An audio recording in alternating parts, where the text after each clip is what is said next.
Welcome guys, in this video I'm going to show you how you can pair this HP speaker with your MacBook. So first of all, you have to click and hold this button until this indicator starts blinking white. Let's make it right now together. Click and hold it and take a look.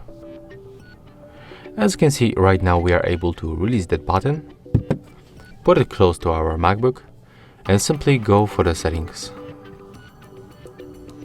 We have to open the Bluetooth and then click on the switcher to activate this feature.